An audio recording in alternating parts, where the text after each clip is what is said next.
Hi, I'm Ashley Brown, and I'm President and CEO of the Women's Resource Center. And I am so glad to be here at the METV studios, bringing you Elevating Women's Voices. Elevating Women's Voices is a new campaign that we've started at the center to really focus on educating women, engaging them in registering to vote, voter turnout, civic engagement, and I'm like, what's my list? Most important for today is getting more women to run for public office. I am so fortunate to be joined by a wonderful group of women today who've taken time out of their schedules to join me to share their experiences with you. So we hope to encourage more people to think about running for office or getting more involved civically. So again, thank you to the crew at METV who's been wonderful. We're all mic'd up. We're all ready to go. So I'm going to let you ladies introduce yourselves. And again, thank you for being here. So Rep. McFarland, we're going to start with you. Ashley, thank you so much for having us. And this is a great group to be up here with. I think we have different perspectives that we all bring. And I'm just excited to chat with you guys. Yes. So I'm Fiona McFarland. I represent Sarasota in the Florida legislature on the House side. So I go up to Tallahassee to represent our community. And my background is I'm a Navy veteran. I went to the Naval Academy for college, served overseas on ships for a couple of years, left active duty to join the private sector for a little while, but I missed service. I missed working for my community or my country. And it didn't make sense for me to go back to the Navy and deploy again. So I started looking around for what service might look like in this next chapter of my life and became really enamored with state level policy. I think there's a lot of impact that we can make on the state level. And it just caught my attention and my focus, and ran for office in 2020 and have been reelected since then. And I've really enjoyed the job. Nice. And thank you for saying the diverse representation, because we were talking about it. We actually have not only diversity in party from Republican, Democrat, and nonpartisan, but we have a difference in level of office, state. Lisa, when you introduce yourself as city council, and then Danielle ran for school board. So really looking at the broad spectrum. So Lisa, I'm going to let you introduce yourself, and great example, Fiona, of setting that up. Thanks. Yes. Hard act to follow. Thank you very much for having me. I am delighted and honored to be joining you all for a conversation about women in elected office. My name is Lisa Gonzalez-Moore. I am a real estate attorney by trade. I've been practicing for over 20 years, but I am currently serving on my first term as a council member of the City of Bradenton City Council. And it's a 4-year term. I was elected in 2022, and so my term goes until 2026. Nice. Welcome. Thank you for being here. Thank you. And Danielle, who we worked together years ago at Visible Women Academy. We go way back. Yes. Yeah. So welcome. Thank you. Thank you for having me. My name is Danielle Singleton. As Ashley mentioned, I did run for school board, Sarasota County, in 2022, District 1. While I was not successful in my run, it was an amazing experience, and I'm so excited to talk about it today. But right now, I am the manager of volunteers and community programs at Planned Parenthood of Southwest and Central Florida. So I am a fierce advocate for sexual and reproductive health rights. So that's the space I'm in right now. Thank you for being here. And I think having someone who unsuccessfully ran is a really important perspective and narrative. So thank you for your willingness to share. And you always bring such positive energy anyway. So I that's try. good. I try. So the realities, when we talk about data, and I have promised my team, I will not go too deep into data because I love it. It makes me so, like data nerd. I am a data nerd. I am an unapologetic data nerd. But only 20%, no, see, I'm already making stuff up. 28% of Congress has female representation. And even though more people think more women should be involved, that number stayed a pretty level. So I want to start on what made you choose to raise your hand and run for office? You touched a little bit, but you might have some. Yeah, I'll talk about it more because it totally was my growth and my trajectory, right? Like I mentioned that I missed the mission. I missed the broader purpose behind the work that I do. But it was bigger. You know, I had left active duty. My husband and I bought our first home. We started thinking about having kids, and it changed my perspective from just wanting to work very hard in my own little bubble for the rest of my life to I have a stake in this community, right? Like I'm a property owner. I hope to send my children to school here someday. I feel a greater ownership over my community. So that was sort of the spark that and it wasn't easy, right? Like that spark didn't immediately translate to, oh, I'm going to run for office. Because I actually despise partisan politics. I don't like that part of it. But it was the policy that drove me to raise my hand or sign the piece of paper to get my name on the ballot. Nice. Lisa, do you have a different story? Oh, it's similar. I'm also a mom. I had been living in the city limits of Bradenton for 14 years, Manatee County for over 20. And it really boiled down to such a difference in service because mine was so immediately local. I just wanted to see changes in my neighborhood. You know, we had, and we still do. We still are working on issues of drainage and stormwater treatment. And I wanted to see a change. And you know, sometimes when you feel like you are in need of something, the next logical step is for you to step into that space and try to see what you can do to get it done. And along that same vein, a bigger picture was that I wanted Bradenton to be a place that my children who were actually aging out at the time of my race, my oldest was a freshman at USF, and I had my youngest who was in 4th grade. And I wanted Bradenton to be a place that they wanted to come home to. We had a lot of big initiatives in activating our downtown, and I felt like I had a skill set that I could offer. And so I decided to jump on it. Nice. Yeah. So my story is a little bit different. Running for office was nowhere in my thinking. I was not a politician, and someone approached me and said, you know, let's go out to lunch. I'm like, okay, sure. And this is, of course, a friend. And she asked about running for office. And she was like, based on your background, I'm always involved in my community. I'm born and raised in Sarasota County. And she said, you know, I think you would be great just to run for office, period. And I was just thinking, not me, I'm not a politician. I don't want to. No, you know, and then, you know, she suggested start having conversations with friends and family. And at the time, I said, you know, I was encouraged to do it from friends and family. And I said, you know, I really want something, you know, one that could really impact the community and impact others. That was very important to me. And then I looked within and I said, this would be something really big for me. You know, I'm not married, I don't have kids, and this would be huge, a huge opportunity.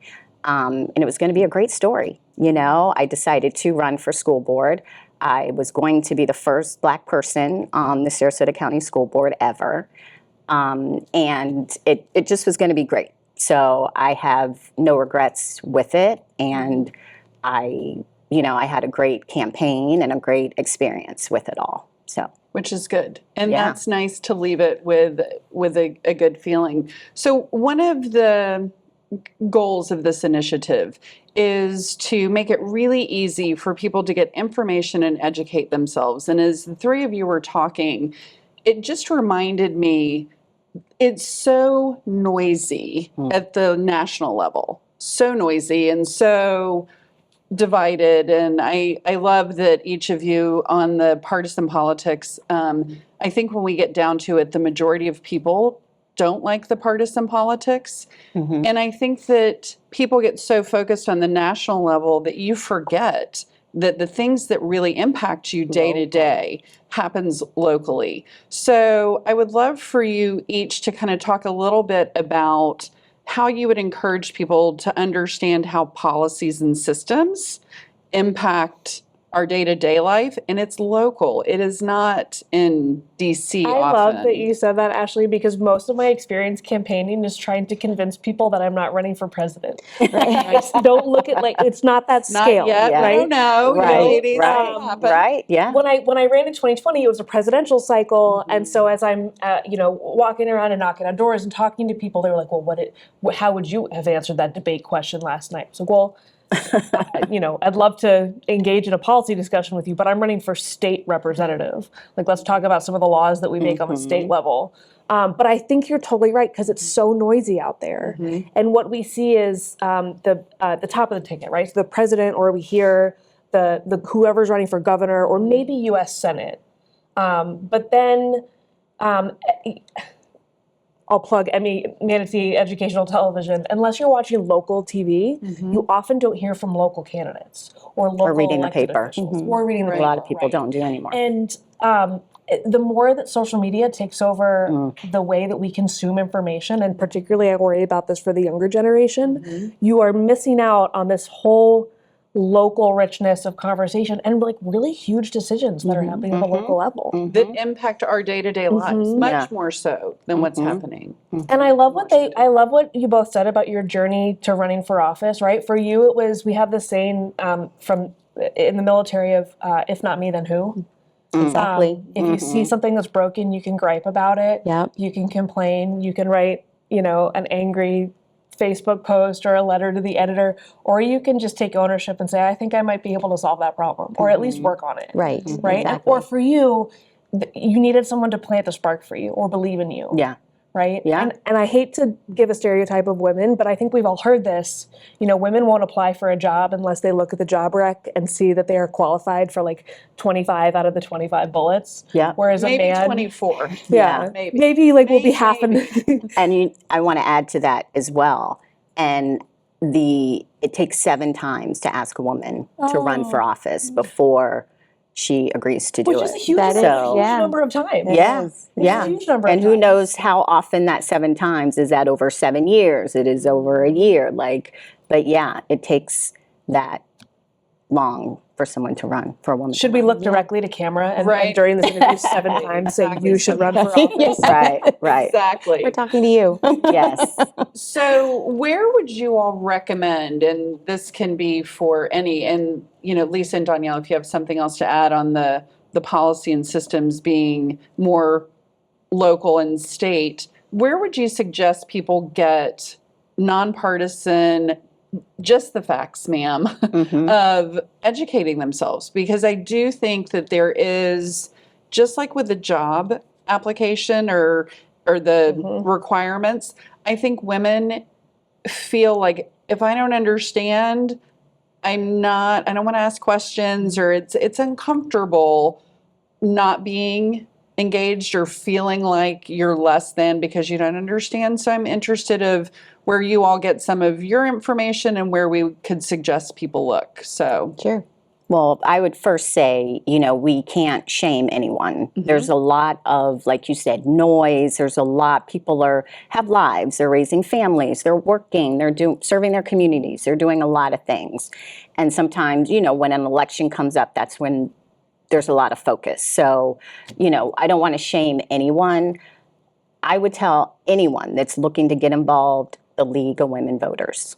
League of Women Voters, League of Women Voters. This is a nonpartisan organization, women-led, and they go over all different policy, amendments, laws, different speakers, the whole thing. But it's a great area to start to get informed, even if you just get on the mailing list and look through their newsletters, because it always has a local focus as well.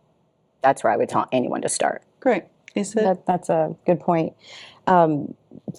To the point about partisan politics, especially when it came to a nonpartisan race, which is city council, I always used to say things on the campaign trail, things like your sewer system 100% does not matter on, how we feel about either one. That just needs to be fixed regardless of how you feel about bigger, loftier policy decisions.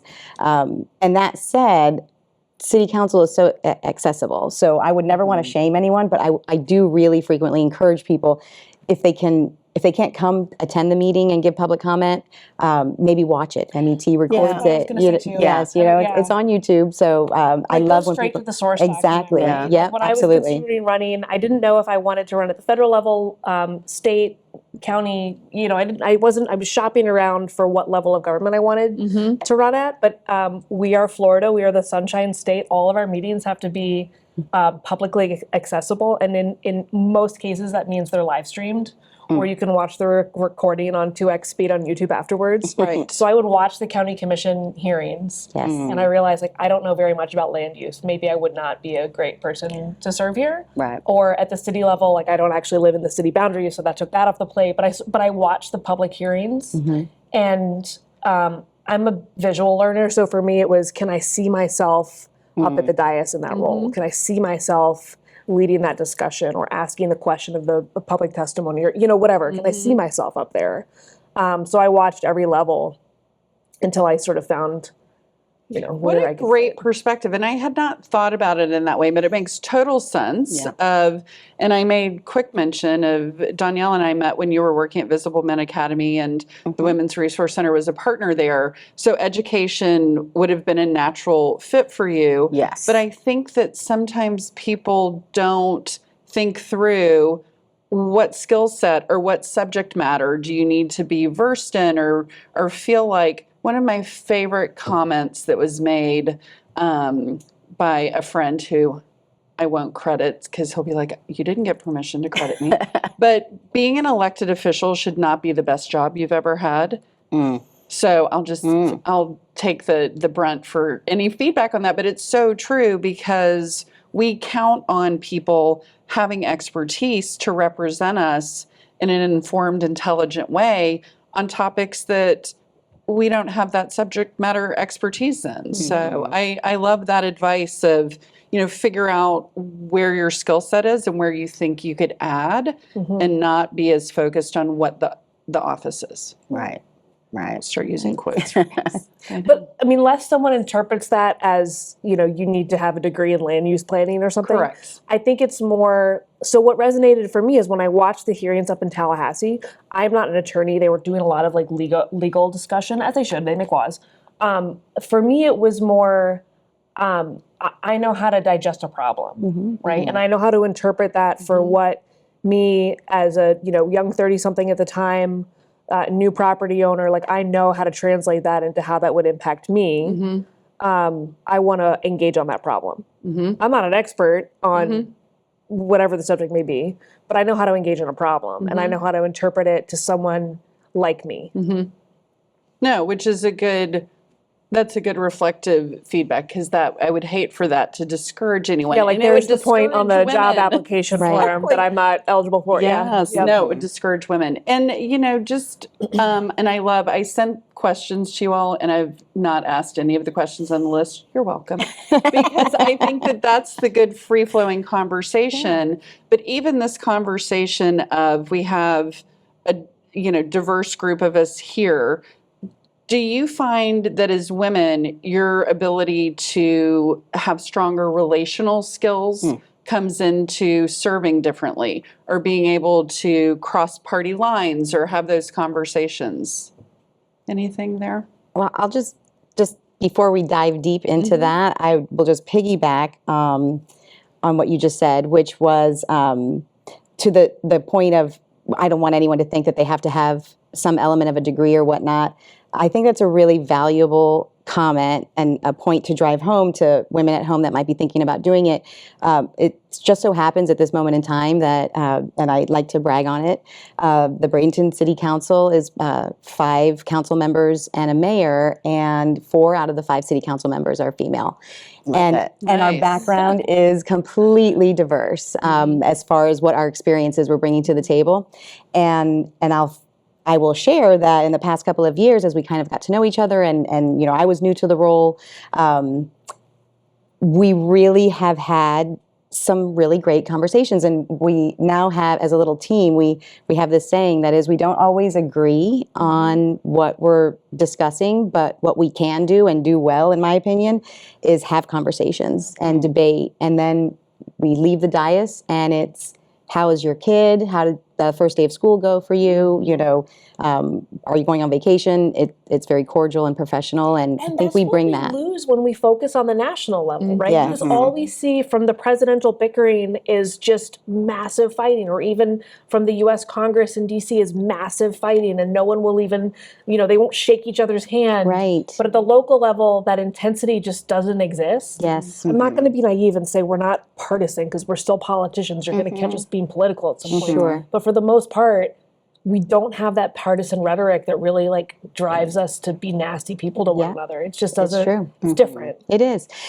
Even to further that point as well, it also depends on those layers. You know, that's why it's so fun that we have the different layers here, because I always tell people, you know, I get frequently asked, what is the purpose of the city? You know, why do we have to have a municipality That's a within a rude county? question. What's your purpose?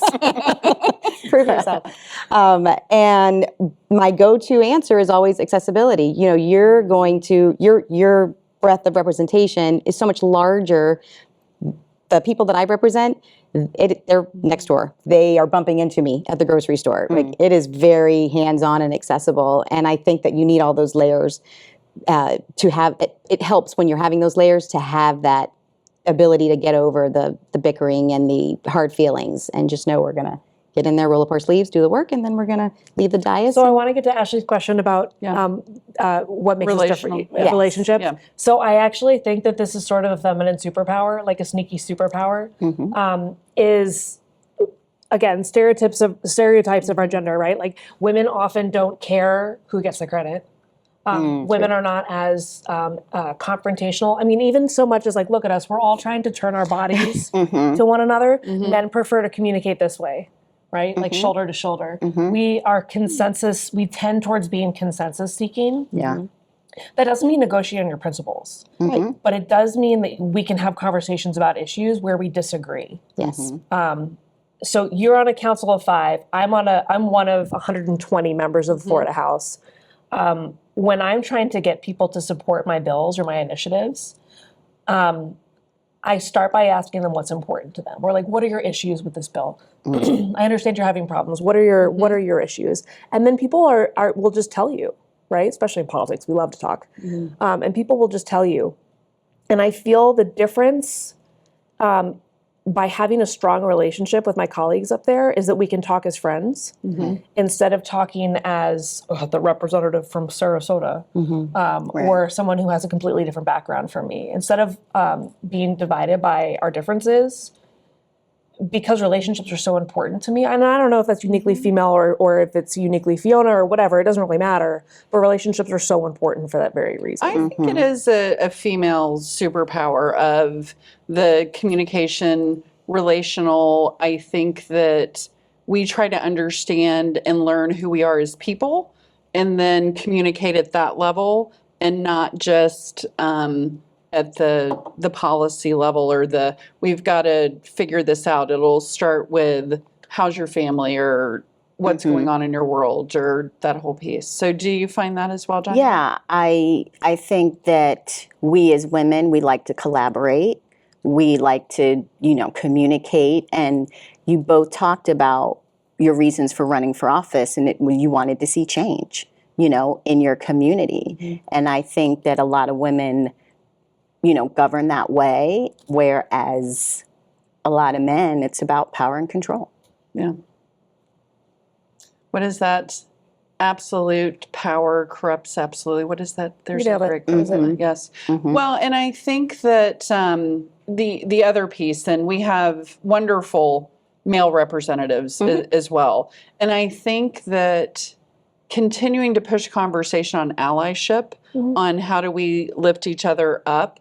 And I feel locally, and especially in some of the, whether it's campaigning or the primaries, or I think that people are starting to really say, let's go back to a time where, because you and I might disagree on this piece, doesn't mean we have to hate each other. And let's, we are neighbors. We are seeing each other in the grocery store. We are related. Because, people have that whole thing of, let's go back to what are our common goals as communities, and we want quality childcare that we're going to talk about in a second. We want good education. We want clean water. We want the infrastructure to work. We want the ability to earn a living wage and have affordable housing. And these are big problems that take smart, committed people to figure out. So if the focus can stay there instead of the bickering, I think would just be terrific. It's a goal. Can we do pledges? Pledges that you said. Maybe we do pledges. Yeah. I don't know. We can do that. So I want to ask you all in terms of, and this is a little more, Fiona, for you, because we've worked together on a couple of the issues that for Women's Resource Center, everything with the Elevating Women's Voices, why we even got involved in any public policy, is identifying what are some of those policies and systems that are keeping our women and families from building economic security. Benefits cliff is one of them, which our local delegation put forward, which was terrific. And then the child care crisis of if anyone has children and the age of having child care, it is the second largest expense in a household. The Florida Chamber Foundation did the study. It's a $5 billion with a B economic impact issue. And so I know that we're behind a desk, but you are getting ready to welcome baby number 4, yep. Baby number 4.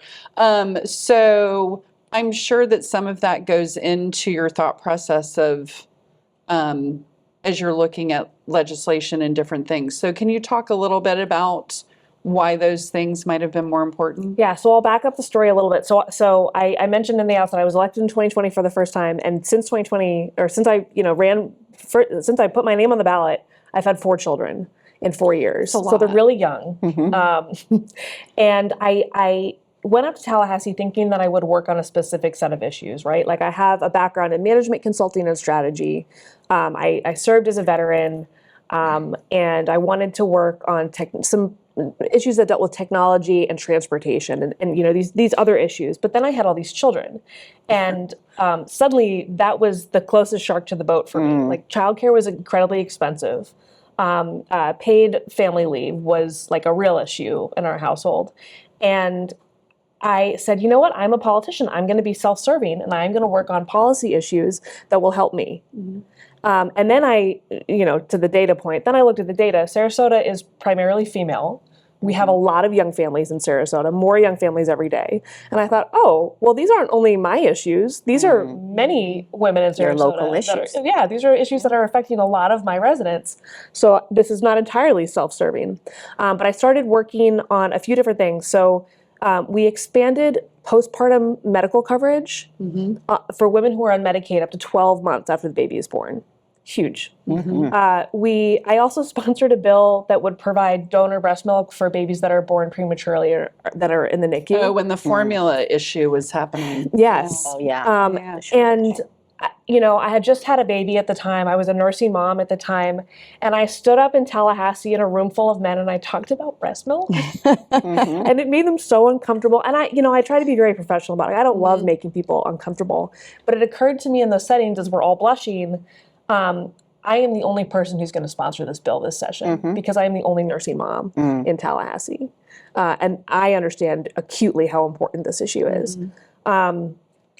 And then I've gone on to work on as my children get older and now they're in preschool, I'm having to pay for childcare, and it's so expensive if you can find it, even if you can find it. If you can find it, yeah. If you can find it. And so this is a new issue that I'm working on. I've worked on it, sort of for the last 3 years, and we got a big win last session. We were able to create a tax credit for employers that want to participate with their employees on shouldering the cost of childcare. Or even better, an employer that wants to build their own daycare or childcare on site. It's huge. Ashley's been great in helping me roll out and letting employers know of this new tax credit they can take advantage of.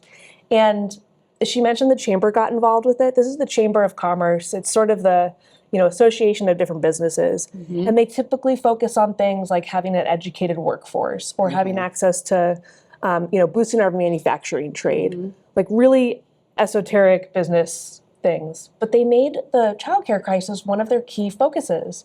And it's that $5 billion figure because, you know, how many parents have had to skip work because they can't find childcare? Yep. Or school is closed on a random holiday. Or how many, Like I'm in Monday.